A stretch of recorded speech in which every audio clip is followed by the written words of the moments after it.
আপনার সচিবালয়ে যে আগুন লেগেছিল সেই আগুনের তদন্ত রিপোর্টটা আজকে প্রকাশ করা হয়েছে এবং সেই তদন্ত রিপোর্টে এটাকে আপনার ইলেকট্রিক শর্ট সার্কিট থেকে এই আগুনের সূত্রপাত বা আগুন লেগেছিল বলে এই তদন্ত কমিটি নিশ্চিত করেছে এবং তারা বলেছেন এবং এখানে কোনো সাবোটাজ বা টেরোরিজম আর সুস্পষ্ট প্রমাণ সরকারের তদন্ত কমিটি তারা পান নাই। লিডিজ এন্ড জেন্টলম্যান, বাংলাদেশের মানুষের প্রতিক্রিয়া দেখতেছিলাম একটু আগে, অলমোস্ট 80% মানুষ কেউ বিশ্বাস করেন নাই যে আগুনটা ন্যাচারাল কজ। সুতরাং এই অনাস্থাটা সরকারের জন্য যেটা শুরু হয়েছে সেটা অবশ্যই ভীতিকর এবং নট এ গুড সাইন। এভাবেই আওয়ামী লীগ একসময় পচে গেছিল, গলে গেছিল, কারণ আওয়ামী লীগের কোনো জিনিস ইভেন দো কোরআন শরীফ পড়ার পড়লেও মানুষ মনে করতো সে অযুক না করে পড়েছে। এতটাই আপনার অনাস্থা, অবিশ্বাস, সন্দেহ, সাসপিশন তৈরি হয়েছিল আপনার আওয়ামী লীগ সরকারের প্রতি। এবং আমি অত্যন্ত দুঃখ ভারাক্রান্ত হৃদয় নিয়ে বলছি যে এই বর্তমান আমাদের সরকার, আমাদের সবার এই বিপ্লবের সরকার, যেটা এই ইন্টারিম গভর্নমেন্টের বক্তব্য বাংলাদেশের মানুষ এখন বিশ্বাস করতে চাচ্ছে না। এটা একটা very bad sign, it's dangerous situation. যে এখনই যদি এই অবস্থা হয় তাহলে আগামীতে বা আরো কিছুদিন পরে তার প্রতিক্রিয়া বা কি হবে সেটাই এখন দেখার বিষয়। এবং মানুষ বলছেন যে এই আগুনটা কোনো অবস্থাতে এটা সাধারণ আগুন বা ন্যাচারাল কজ হবে না, এটা নিশ্চয়ই কোনো সাবোটাজ। এবং the way the blaze we see, I mean we saw on internet and in videos, ladies and gentlemen, it doesn't make sense to me at all that এটা একটা কজ। কারণ একই পয়েন্টে একই বিল্ডিং এর দুইটা জায়গা থেকে আগুন লেগেছিল। আপনার বুয়া সিসিটিভি ক্যামেরা দেখানো হয়েছে। It's not a good sign, even though আমি আবারও বলছি আগুন হতে পারে এটা ন্যাচারাল কজ বা সাধারণ আগুন, সত্যিকার অর্থে আগুন লেগেছে। কিন্তু বাংলাদেশের সবচেয়ে ডেঞ্জারাস বিষয়টা হলো বাংলাদেশের মানুষ সরকারের বক্তব্যটাকে বা তদন্ত কমিটিকে বিশ্বাস করতে পারছে না। এটা আওয়ামী লীগ সরকারের আমলে দেখেছি আমি। সরকারের সংশ্লিষ্ট বা রাইট কনসার্ন যারা আছেন, আমি আপনাদেরকে this is a wake up call, it's alarming যে এখনই যে 98% মানুষের সক্রিয় অংশগ্রহণে যে সরকার এসেছে, সেই সরকারের তদন্ত কমিটির বক্তব্য বা রিপোর্ট বাংলাদেশের মানুষ বিশ্বাস করতেছে না। এটা আমরা আওয়ামী লীগের সময় আপনারা দেখেছি। This is a dangerous move এবং এটা একটা ডেঞ্জারাস সাইন। আমি মনে করি it's a wake up call. The government got to be very very careful for the future what they want to do regarding anything, because mistrust is right there, I mean towards the government, as not a good sign at all. কারণ আবার বলছি যে এই অবিশ্বাস এবং এই দ্বন্দ্বটা কিভাবে তৈরি হলো এটা দেখার বিষয়, তদন্ত করে বের করার সময় এসেছে বলে আমি মনে করি, লিডিজ এন্ড জেন্টলম্যান। এবং আমিও সত্যিকার অর্থে বলি যে এই আগুনটা ন্যাচারাল কজ, অর্থাৎ স্বাভাবিক প্রক্রিয়ার আগুন লেগেছে, এটা আমার বিশ্বাস করতে আসলেই কষ্ট হচ্ছে, লিডিজ এন্ড জেন্টলম্যান। সো তারপর আমি বলছি আগুন লেগে থাকতেই পারে, যদিও দুটো পয়েন্ট থেকে একটা সময় আগুন লেগেছে। This is not, it's tough to believe, but আমরা বিশ্বাস করতে চাই এই তদন্ত কমিটি নিরপেক্ষ ছিল এবং এরা কোনো পলিটিক্যালি মোটিভেটেড হয়ে বা কোনো ফেসিস বা স্বৈরাচারের প্রেতাত্মা হয়ে এই রিপোর্ট তারা দেন নাই, তারা নিরপেক্ষভাবে এই আপনার রিপোর্ট দিয়েছেন। সুতরাং আমি এটা বিশ্বাস করতে চাই। তবে যদি এটা সত্যিকার অর্থে কোনো সাবোটাজ এবং ম্যানিপুলেটেড রিপোর্ট হয়ে থাকে, bad sign and dangerous move by the government, আমি আপনাদেরকে এখন বলতে চাই।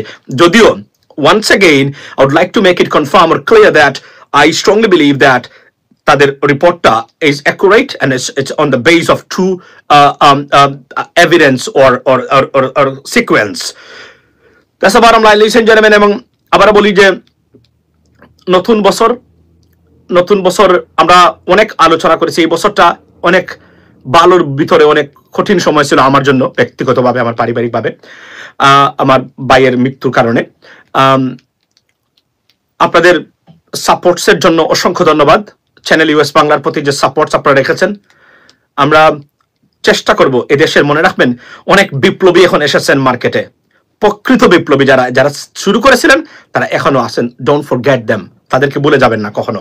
মনে রাখবেন আপনার দেশের পক্ষে যারা সত্যিকার অর্থেই প্রয়োজনীয়, তারা দুশ্মন হলেও অন্ততপক্ষে সরাসরি সাপোর্ট না দিলেও অন্তর থেকে সাপোর্ট দিয়ে থাকবেন। কেননা আপনি যদি মনে করেন যে আপনার দেশকে ভালোবাসেন, আপনার জেনারেশনকে ভালোবাসেন, আপনি চান আপনার সন্তানরা বাংলাদেশে নিরাপদে থাকুক, কম খাক, কিন্তু নিরাপদে আপনার আপনার এই এই এই একটা সেফ এনভায়রনমেন্টে বাংলাদেশের জীবনযাপন করতে পারে, এবং বাংলাদেশকে সমৃদ্ধশালী দেখতে গেলে যারা সত্যিকার অর্থেই বাংলাদেশের পরিবর্তনের জন্য যারা কাজ করে থাকে তাদেরকে সাপোর্ট দিতে বলবেন না। Not only me, there are many people, please do support them. And কেননা ইউ হ্যাভ টু। আমরা এই সোশ্যাল মিডিয়াতে অনেক ফেক ক্যারেক্টার্স এর উপস্থিতি আমরা এই মুহূর্তে দেখতে পাচ্ছি, অনেক ফেক ক্যারেক্টার যারা স্বৈরাচার শব্দটা বলতে পারেন নাই কখনো, বাট এরা এখন মনে করেন তারাই বিপ্লবী। বাট এদেরকে চিহ্নিত করে রাখবেন, কারণ এরা আবারও সময় যখন আসবে ঘুরে যাবে, তাদের পজিশনটাকে তারা 90 ডিগ্রি পরিবর্তন করে তারা তাদের সেই আগের পজিশনে চলে যাবে। মনে রাখবেন এই ফেক ক্যারেক্টার্স দা শুধুমাত্র not only on social media but also in your areas, in your friend circle, in neighbours, in your co-workers. Be careful, কারণ ফেক ক্যারেক্টাররা সবচেয়ে ডেঞ্জারাস হয়, এবং যারা সুযোগ সন্ধানী এরা সবচেয়ে বড় ডেঞ্জারাস মানুষ। যারা সরাসরি মনে করেন আপনি আপনার দুশ্মন, এরা এই সুযোগ সন্ধানীর চেয়েও এরা কিন্তু আপনার এই ভালো মানুষ, কারণ তারা তাদের অবস্থানটা বা তাদের পজিশনটাকে ক্লিয়ার করে দিয়েছে সবার সামনে। আপনি জানেন সে কি করতে যাচ্ছে, এটা তার সৎসাহসেরই বহিঃপ্রকাশ বলে আমি মনে করি, ladies and gentlemen. But above all এই বছরটা 2025 চলে গেছে অনেক চড়াই উতরাই, বাংলাদেশে পৃথিবীতে অনেক জায়গাতে ঘটেছে আপনার, এবং বাংলাদেশের রাজনীতিতে নতুন পরিবর্তন এসেছে, এবং এই নতুন 2025 নতুন বছরে আমরা প্রত্যাশা করি একটি সত্যিকার অর্থেই আইনের শাসনে বাংলাদেশ। আমরা এই গুণে ধরা দুর্বৃত্তায়িত রাজনৈতিক ব্যবস্থাটার থেকে বাংলাদেশের মানুষ উত্তরণ হোক, বাংলাদেশের মানুষ তার রাষ্ট্রীয় ক্ষমতাটা যা তা ওন করে, অর্থাৎ বাংলাদেশের মালিকানা যেন বাংলাদেশের মানুষের জন্য প্রতিষ্ঠিত হয়। নতুন যে সরকার আছেন তারা যেন সেটা প্রতিষ্ঠা করতে সমর্থ হন, সেই আশা এবং দাবি এবং আমাদের এটাই আমাদের প্রজেক্ট হওয়া দরকার বলে আমি মনে করি। এবং প্রত্যেকটা জায়গায় যে 51 বছরের গুণে ধরা দুর্বৃত্তায়িত রাজনীতিবিদ, দুর্বৃত্তায়িত রাজনৈতিক ব্যবস্থা থেকে বাংলাদেশের মানুষ মুক্তি পাক, এবং মুক্তি পেতেই হবে, তার কোনো বিকল্প নেই। এতে যা যা করা দরকার সেই কমিটমেন্ট যেন আপনাদের ভিতরে থাকে। মনে রাখবেন এই সময় যদি আপনারা আইনের শাসন, ভোটের অধিকার, সত্যিকার অর্থে একটা গণতান্ত্রিক রাষ্ট্র গড়তে না পারেন, তাহলে হয়তোবা আর কোনোদিনই সেই সুযোগ আপনাদের সামনে আর 100 বছরে আসবে কিনা আমি জানি না। মনে রাখবেন 51 বছর পরে নতুন করে বাংলাদেশটাকে ফিরে পেয়ে নতুন করে সাজানোর অপূর্ণ বা গোল্ডেন অপরচুনিটি আমাদের সামনে। Although I strongly believe that we already missed one train, there are many trains to go, and if we miss all the trains, there will be no train left for Bangladesh to fix our country, ladies and gentlemen.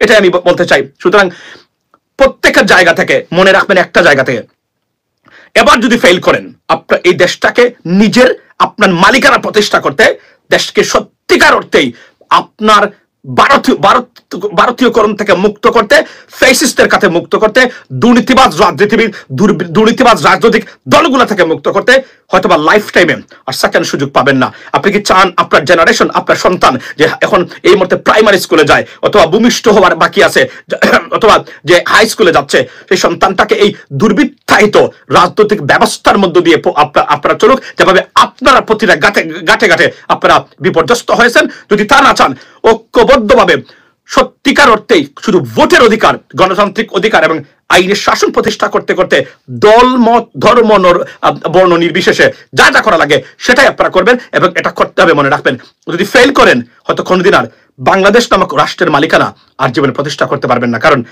আর সুযোগ বারবার আসে না। Listen জানেন once again যারা, এবং আবারও বলি যে আমাদের প্রবাসীরা যারা আছেন, মনে রাখবেন প্রবাসীরা আপনাদের প্রতি চিরকৃতজ্ঞ। আপনাদেরকে নিয়ে কাজ করেছি আমি, এবং আপনাদেরকে নিয়ে আরো কাজ করবো ইনশাল্লাহ নতুন করে প্রত্যেকটা বিষয়ে, কারণ আপনারাই বাংলাদেশের ভবিষ্যৎ। বাংলাদেশের ভবিষ্যৎ কোনো রাজনৈতিক দল নয়, বাংলাদেশের ভবিষ্যৎ কোনো রাজনৈতিক নেতা নয়, বাংলাদেশের ভবিষ্যৎ হতে এই নতুন প্রজন্ম, লেখাপড়া জানা নতুন প্রজন্ম, এবং আমাদের মানুষ যারা আছে, যারা আমাদেরকে সাপোর্ট দেয় আনাচে কানাচে বাংলাদেশের গ্রামে গঞ্জে, এবং এভাবল সেই প্রবাসীরা, সেই প্রবাসীদের প্রত্যেকটা সমস্যার সমাধান হোক, এবং প্রবাসী সুরক্ষা আইন সেটা বাস্তবায়ন করতে হবে, সেটা নিয়ে আমাদেরকে কাজ করতে হবে নতুন বছরে যেন প্রত্যেকটা, কারণ এই প্রবাসীরা বাঁচলেই বাংলাদেশ বাঁচবে। কোনো রাজনৈতিক দল বাঁচুক আর না বাঁচুক, এর উপরে বাংলাদেশের বাঁচার কোনো সম্পর্ক এই মুহূর্তে নেই, এটা প্রমাণ হয়েছে প্রত্যেকটা জায়গা থেকে। সুতরাং প্রবাসীরা বাঁচুক, বাংলাদেশের কৃষক সমাজ এরাই বাঁচুক, বাংলাদেশ বাঁচবে ইনশাল্লাহ। এই দুর্বৃত্তায়িত রাজনৈতিক ব্যবস্থা, দুর্বৃত্তায়িত এবং করাপ্টেড পলিটিশিয়ানরা নিপাত যাক। ভারতীয় এজেন্টরা বাংলাদেশে যারা গাপ্পি বেড়ে বসে আছে, এরা নিপাত যাক। বাংলাদেশের গণতন্ত্র, আইনের শাসন, অ্যাবভ অল বাংলাদেশিস আমাদের স্বাধীনতা, সার্বভৌমত্ব আমাদের মুক্তি পাক, এবং আমাদের প্রবাসীরা যারা এই দেশটাকে টিকিয়ে রেখেছে, আপনাদের প্রবাস জীবন হোক শান্তিময়, সুন্দর, সমৃদ্ধশালী। আবারও যারা এই চ্যানেল ইউএস বাংলাকে সমর্থন দিয়েছেন, আমাকে সমর্থন দিয়েছেন, ইউটিউবে নতুন আসার পরেও সমর্থন অব্যাহত রাখবেন এই আশা ব্যক্ত করি। এবং প্রিয় দর্শক শ্রোতা, ইতিমধ্যে বাংলাদেশ পুলিশ প্রধান যে নতুন হয়েছেন মইনুল ইসলাম, তিনি ইতিমধ্যে যুক্তরাষ্ট্রের ইন্টারপোল সম্মেলনে যোগ দিতে যুক্তরাজ্য যাচ্ছেন, মানে ইংল্যান্ডে যাচ্ছেন এই IGP inspector general of police Bangladesh Mohammad Mainul Islam ইন্টারপোলের 92তম সাধারণ অধিবেশনে যোগ দিতে শনিবার 2 নভেম্বর যুক্তরাজ্যের উদ্দেশ্যে ঢাকা ত্যাগ করছেন। আইজিপি সম্মেলনে 2 সদস্যের বাংলাদেশ প্রতিনিধি দলের নেতৃত্ব দেবেন। প্রতিনিধি দলের ওপর সদস্য হবেন পুলিশ হেডকোয়ার্টার্সের এআইজি আলী হায়দার চৌধুরী। 4 দিনব্যাপী 7-4 নভেম্বর ইন্টারপোলের 92তম সাধারণ অধিবেশন যুক্তরাজ্যের গ্লাসগো শহরে অনুষ্ঠিত হবে। ইন্টারপোলের 196টি সদস্য দেশের প্রতিনিধিরা এতে অংশগ্রহণ করবেন। অধিবেশনে বাংলাদেশ প্রতিনিধি দলের সঙ্গে যুক্তরাজ্য, যুক্তরাষ্ট্র, কানাডা, চীন, মালয়েশিয়া, অস্ট্রেলিয়া, তুরস্ক, কাতার, জার্মানি, মালদ্বীপ, দক্ষিণ কোরিয়া আরও অনেক দেশ থাকবেন। এ সভায় অনুষ্ঠিত ওরা থাকবেন। এছাড়া বাংলাদেশ পুলিশ এবং অস্ট্রেলিয়ান ফেডারেল পুলিশের মধ্যে দ্বিপাক্ষিক পুলিশি সহযোগিতা সংক্রান্ত সমঝোতা স্বাক্ষরিত হবে। এর ফলে বাংলাদেশ পুলিশের বৈশ্বিক পুলিশি সহযোগিতার নতুন দ্বার উন্মোচিত হবে। ইন্টারপোলের এবারের সাধারণ অধিবেশনের বায়োমেট্রিক, ফ্রন্টলাইন সক্ষমতা, এআই এবং পুলিশিংয়ের ভবিষ্যৎ টেকসহ বহুপাক্ষিকতা, একটি সম্বন্ধিত বিশ্ব নিরাপত্তা, স্থাপত্য ও আইন প্রয়োগকারীদের নেতৃত্বে ভবিষ্যৎ 4টি প্রধান ইন্টারঅ্যাক্টিভ প্ল্যান থাকবে, যা সংস্থাটির বৈশ্বিক অপরাধ ও আন্তর্জাতিক পুলিশিংয়ের ভবিষ্যৎ সম্পর্কে বিভিন্ন দিক বিশ্লেষণ করবে। প্রিয় দর্শক শ্রোতা, ইতিমধ্যে মামলার জট খুলছে তারেক রহমানের, এমনটাই বলছেন নয়া দিগন্ত। আসলে কতটুকু সত্য আমরা এই বিষয়টি জানি না, চলুন দেখি কি বলছেন। 80 মামলার 30টি থেকে অব্যাহতি দেশে আসার সিদ্ধান্ত নেবেন যথাসময়ে তারেক রহমান। আওয়ামী লীগ সরকারের গত 15 বছরে 21 আগস্ট গ্রেনেড হামলা মামলায় যাবজ্জীবন কারাদণ্ড, জিয়া অরফানেজ ট্রাস্ট মামলায় 10 বছর সাজা, জ্ঞাত আয় বহির্ভূত সম্পদ অর্জন ও অর্থ পাচার মামলাসহ 5টি মামলায় বিএনপির ভারপ্রাপ্ত চেয়ারম্যান তারেক রহমানকে সাজা দেওয়া হয়। আওয়ামী লীগপন্থী আইনজীবীদের আবেদনে দেশের সব গণমাধ্যমে তার বক্তব্য প্রচার ও প্রকাশ নিষিদ্ধ করে হাইকোর্টের একটি ডিভিশন বেঞ্চ। এছাড়া তার বিরুদ্ধে 111-এর পর সেনা সমর্থিত তত্ত্বাবধায়ক সরকারের সময় এবং পরবর্তীতে শেখ হাসিনা সরকারের সময় দেশের বিভিন্ন স্থানে আরও প্রায় 80টি মামলা দায়ের করা হয়। তবে গত 5 আগস্ট ছাত্র জনতার গণ অভ্যুত্থানে প্রধানমন্ত্রী শেখ হাসিনা পদত্যাগ করে দেশ ছাড়ার পর তারেক রহমানের বিরুদ্ধে দায়ের করা মামলার জট খুলতে শুরু করেছে। এর মধ্যে মানহানি ও রাষ্ট্রদ্রোহের অভিযোগ করা 30 থেকে 35টি মামলা আদালতের মাধ্যমে খারিজ বা বাতিল করা হয়েছে বলে বিএনপির আইন সম্পাদক ব্যারিস্টার কায়সার কামাল জানিয়েছেন। তিনি বলেন, তারেক রহমান আইন, আদালত ও সংবিধানের প্রতি শ্রদ্ধাশীল। যথাযথ আইনি প্রক্রিয়ার মাধ্যমে ওনার মামলাগুলো নিষ্পত্তি করার প্রচেষ্টা চলছে। তিনি বলেন, গণ অভ্যুত্থানের স্বৈরশাসক হাসিনা পালিয়ে যাওয়ার পর দেশের সব রাজনৈতিক দলের সমর্থনে একটি অন্তর্বর্তী সরকার কায়েম হয়েছে। সেই সরকার আইনের শাসনের ন্যায় বিচার প্রতিষ্ঠা করবে। আইনগত পদক্ষেপের মাধ্যমে তারেক রহমান তার বিরুদ্ধে করা মামলাগুলো আইনি প্রতিক্রিয়া মোকাবেলা করেন। তারেক রহমান দেশে ফেরার বিষয়ে বিএনপির আইন সম্পাদক বলেন, তারেক রহমানও দেশের নাগরিক অন্যান্য নাগরিকদের মতো যে কোনো সময় তার দেশে আসার সাংবিধানিক আইনগত অধিকার রয়েছে। তিনি বলেন, গত 15 বছর ফ্যাসিস্ট রেজিমের বিরুদ্ধে আন্দোলন নেতৃত্ব দানকারী দল বিএনপির ভারপ্রাপ্ত চেয়ারম্যান হিসাবে দেশের মানুষের প্রত্যাশা এবং দলীয় নেতাকর্মীদের আবেগ ভালোবাসার প্রতি সম্মান দেখিয়ে তিনি যথাসময়ে দেশে আসার বিষয়ে সিদ্ধান্ত নেবেন। প্রিয় দর্শক শ্রোতা, ইতিমধ্যে বাংলাদেশের নতুন স্থপতি হিসাবে নাম লেখাতে পারেন ডক্টর মোহাম্মদ ইউনূস সাহেব। আপনারা সবাই জানেন, গণবিক্ষোভের মাধ্যমে বাংলাদেশের দীর্ঘমেয়াদী প্রধানমন্ত্রী শেখ হাসিনা আগস্টের শুরুতে পদত্যাগ করে দেশ ছেড়ে পালাতে বাধ্য হন। সেই সঙ্গে বাংলাদেশের সামনে আসে সত্যিকারের গণতন্ত্র স্থাপনের এক অনন্য সুযোগ। হাসিনার 15 বছরের কর্তৃত্ববাদী শাসন অবসানের পর বাংলাদেশে গঠিত হয় অন্তর্বর্তী সরকার।